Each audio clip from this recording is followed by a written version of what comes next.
കാറുകളും ഇരുചക്ര വാഹനങ്ങളും ഒക്കെ പണയപ്പെടുത്തുന്നവർക്കും വാടകയ്ക്ക് നൽകുന്നവർക്കും ഒക്കെ പാഠമാകുന്ന കഥയാണ് പന്തളം കുറിച്ചിനാട് സ്വദേശി ബിനോദിന് പറയാനുള്ളത്. 1.5 വർഷം മുമ്പ് ബിനോദ് പണയപ്പെടുത്തിയ ഇരുചക്ര വാഹനത്തിന് ഇപ്പോൾ അടയ്ക്കേണ്ടതായി വന്നിട്ടുള്ള പിഴത്തുക 68,000 രൂപയാണ്. ബിനോദിന് ഇതെങ്ങനെ സംഭവിച്ചുവെന്ന് നോക്കാം.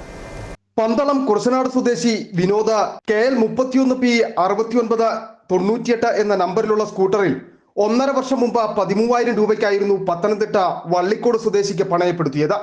സാമ്പത്തിക പരാധീനത മൂലമാണ് താൻ ഇത്തരമൊരു കാര്യത്തിന് മുതിർന്നതെന്ന് വിനോദ് പറയുന്നു.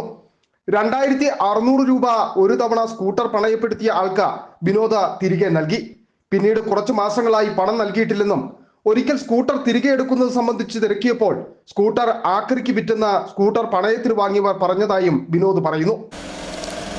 പത്തനംതിട്ട വള്ളിക്കോട് ഒരു വീട്ടിൽ വണ്ടി കൊണ്ട് പണയം വെച്ചായിരുന്നു. എൻ്റെ നിവൃത്തികൾ കൊണ്ട് ഞാൻ വണ്ടി കൊണ്ട് പണയം വെച്ച് 13,000 രൂപ വാങ്ങിച്ചു.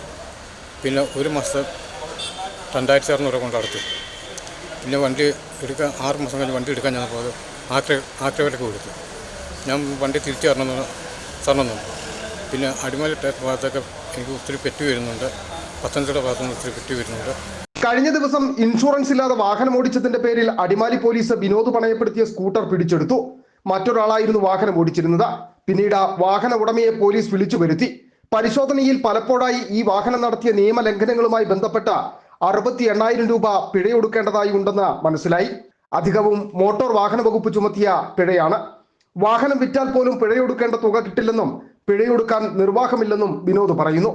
കാറുകളും ഇരുചക്ര വാഹനങ്ങളും ഒക്കെ പണയപ്പെടുത്തുന്നവർക്കും വാടകയ്ക്ക് നൽകുന്നവർക്കുമൊക്കെ ഒരു പാഠം കൂടിയാണ് വിനോദിന്റെ ജീവിതകഥ. City vision, Adimali.